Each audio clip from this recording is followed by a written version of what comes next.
महाराष्ट्र की आई क्यों बनी काम वाली बाई? लेडी जेम्स बॉन्ड को क्यों बनना पड़ा प्रेग्नेंट? 80,000 केस सॉल्व करने वाली लेडी बॉन्ड कब फंसी? ये कहानी है एक महिला की, भारत की करोड़ों महिलाओं में से एक। दिखने में वो करोड़ों महिलाओं जैसी ही है, लेकिन उसके कारनामे सबसे अलग हैं। वो करोड़ों जैसी होते हुए भी उनमें इकलौती है। उस जैसी महिला आज तक कोई दूसरी नहीं हुई। वो एक्टर नहीं है, लेकिन केस सॉल्व करने के लिए कई बार गूंगी, बहरी, अंधी और पागल का भी रूप धरा। कभी काम वाली बाई, कभी प्रेग्नेंट औरत, तो कभी रेहड़ी पटरी वाली भी बनी। आज वो अपने हुनर से पूरे देश में पहचानी जाती है। उसने जो रास्ता चुना वो काफी अलग था, ऐसा रास्ता जो आमतौर पर महिलाएं चुनती ही नहीं है, लेकिन वो अपने हुनर के दम पर अपने करियर के शिखर पर पहुंची। इसलिए तो उसे लेडी जेम्स बॉन्ड कहा जाता है। जी हाँ, ये कहानी है देश की सबसे पहली महिला डिटेक्टिव रजनी पंडित की। रजनी ने जासूसी को अपना करियर क्यों चुना? किन हालात में वो डिटेक्टिव बनी? एक साधारण सी महिला को लेडी जेम्स बॉन्ड का दर्जा कैसे मिला? इस लंबे सफर में रजनी को क्या क्या उतार चढ़ाव देखने पड़े? बड़े बड़े व्हाइट कॉलर सूरमाओं के राज रजनी ने अपने सीने में कैसे दफन किए? ये कहानी इन तमाम सवालों के जवाब को समेटे हुए है। जब ये कहानी बोलेगी तो कई राज खोलेगी। कहानी उस जमाने से शुरू होती है जब रजनी की उम्र महज 22 साल थी। वो मुंबई के जनपद ठाणे में रह रही थी, जहां उनका जन्म हुआ था। वो कॉलेज में थी और ग्रेजुएशन के पहले साल में पढ़ाई कर रही थी। वो हमेशा यही सोचा करती थी कि कैसे एक दिन वो अपने पांव पर खड़ी होंगी और उनकी अपनी एक पहचान होगी। उनके मन में हमेशा यही ख्याल चलता रहता था। यही वजह थी कि उन्होंने ग्रेजुएशन के दौरान ही काम करने का फैसला किया और एक ऑफिस में बतौर क्लर्क जॉब शुरू कर दी। रजनी में एक बात औरों से अलग थी, चीजों को देखने का तरीका। वो हमेशा चीजों को अलग नजरिए से देखती थी, जिस नजरिए से आमतौर पर लोग नहीं देख पाते। किसी बात की तह तक जाकर बाल की खाल निकाल लेना उनका शगल था और ये उन्होंने अपने पिता से सीखा था। असल में रजनी के पिता सीआईडी में कार्यरत थे। वो अनजाने में ही पिता से इन्वेस्टिगेशन के छोटे छोटे गुर सीख रही थी। एक दिन रजनी के ऑफिस में काम करने वाली सहकर्मी महिला ने रजनी से बताया कि उसके घर में चोरी हो गई है, लेकिन चोर का पता नहीं लग पाया है। महिला ने यह भी बताया कि उसे अपनी नई नवेली बहू पर शक है। महिला ने इस गुत्थी को सुलझाने के लिए रजनी से मदद मांगी। रजनी आज तक पिता के जासूसी किस्से सुनती आई थी, लेकिन अब रजनी के सामने खुद अपना किस्सा गढ़ने का मौका था। उसने बिना देर किए हाँ कर दी। इसके बाद रजनी ने उस औरत के घर से लेकर उसकी गली तक पर नजरें जमा दी। रजनी की मेहनत रंग लाई और उसने गुत्थी सुलझा ली। असल में औरत का शक गलत था। औरत को अपनी बहू पर शक था, लेकिन असल चोर उसी औरत का बेटा निकला। तो ये था रजनी के जीवन का पहला केस, जिसे उन्होंने सॉल्व कर लिया था। इसके बाद लोग उन्हें ढूंढ ढूंढ कर अपना केस देने लगे और वो एक के बाद एक केस सॉल्व करने लगी। रजनी अपने इस कारनामे की वजह से दोस्तों के बीच मशहूर हो रही थी, लेकिन घर पर लोगों को भनक तक नहीं लगी। लेकिन शोहरत भला कहाँ छुपने वाली थी। अब जब इस बारे में रजनी के पिता को मालूम हुआ तो उन्होंने रजनी को आगाह किया कि इस काम में कितना खतरा है, लेकिन साथ ही उन्होंने ये भी कहा कि वो उन्हें रोकेंगे नहीं। अगर इस काम में होने वाले खतरों को जानते हुए भी वो ये काम आगे करना चाहती हैं तो जरूर करें। पिता की हरी झंडी मिल जाने के बाद रजनी को भला किसकी परवाह थी।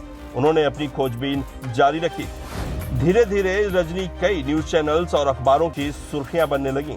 अखबारों ने उन्हें खूब छापा, टीवी चैनल्स ने उन्हें खूब दिखाया और वो भारत की पहली महिला डिटेक्टिव बन गईं। रजनी की जिंदगी का सबसे कठिन केस एक हत्या की गुत्थी को सुलझाना था। शहर में एक पिता पुत्र की हत्या हो गई थी, मगर कातिल का कोई सुराग नहीं मिला था। ये केस रजनी के पास पहुंचा। उसने जब केस स्टडी किया तो उसके दिमाग में कुछ सवाल पैदा हुए। उसे लगने लगा कि हो न हो इस कत्ल के तार उसके घर से ही जुड़े हुए हैं। अब दिक्कत ये थी कि उस घर में कैसे घुसा जाए। तब रजनी ने वो किया जिसने उन्हें पक्की जासूस बना दिया। जिस महिला के पति और बेटे की हत्या हुई थी, रजनी उसके घर में नौकरानी बनकर घुस गई। वो महिला जब बीमार पड़ी तो रजनी ने उसकी खूब सेवा की और उसका विश्वास जीत लिया। धीरे धीरे रजनी उस महिला से नजदीकियां बढ़ाने में कामयाब हो रही थी, लेकिन उसी वक्त कुछ ऐसा हुआ जिससे वो शक के दायरे में आ गई। असल में एक दिन रजनी महिला के पास थी, कमरे में एकदम सन्नाटा पसरा हुआ था। इसी बीच रिकॉर्डर का क्लिक बटन आवाज कर गया।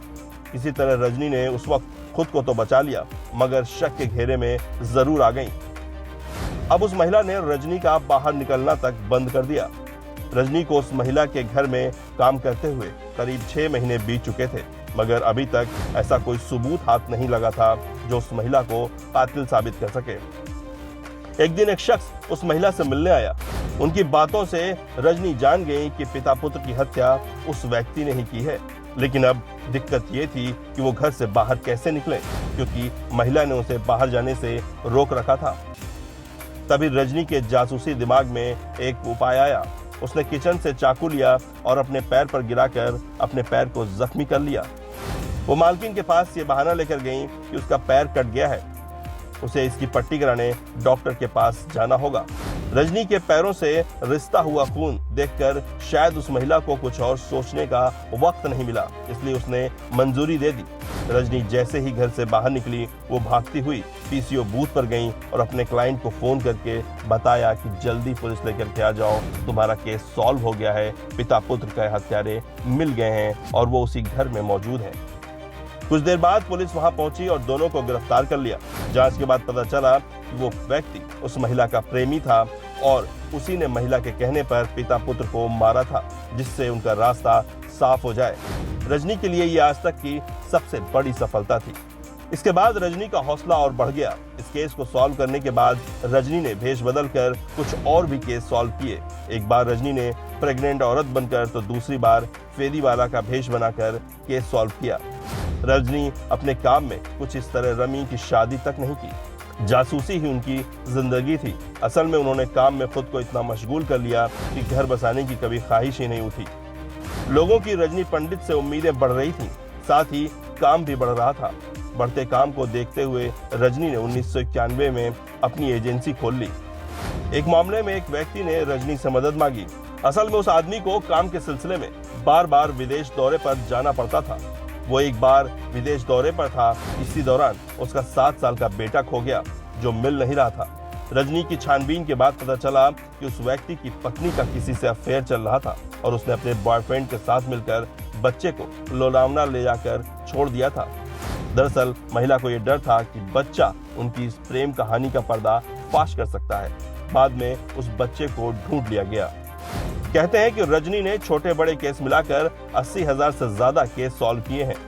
22 साल की थी जब जासूस बनने की सोची, तब से लेकर 60 साल तक की उम्र तक ऐसे कई मौके आए जब उनकी जान पर बनाई, लेकिन जाको राखे साइयां मार सके न कोई। रजनी आज भी उसी दमखम के साथ काम कर रही हैं। उन्होंने जासूसी पर 2 किताबें, फेसेस बिहाइंड फेसेस यानी चेहरे के पीछे चेहरे और माया जाल भी लिखी। उन्हें कई अवार्ड भी मिले। इतनी शोहरत के साथ रजनी को एक मामले में जिल्लत भी उठानी पड़ी। उन्हें 4 साल पहले पुलिस द्वारा इस आरोप में गिरफ्तार किया गया कि उन्होंने केस के दौरान अपने क्लाइंट के लिए गलत तरीके से कॉल डिटेल्स निकलवाई थी। इस मामले में रजनी के 2 सहकर्मी भी गिरफ्तार हुए थे, लेकिन रजनी ने इसे अपने काम का हिस्सा करार दिया। बहरहाल महिला जासूसों की दुनिया में महाराष्ट्र की पहली महिला जासूस का खिताब हासिल करने वाली रजनी पंडित को आज भारत की प्रथम महिला जासूस के रूप में पहचाना जाता है। ये उनकी हिम्मत और हौसला ही है कि आज उन्हें लेडी जेम्स बॉन्ड कहा जाता है।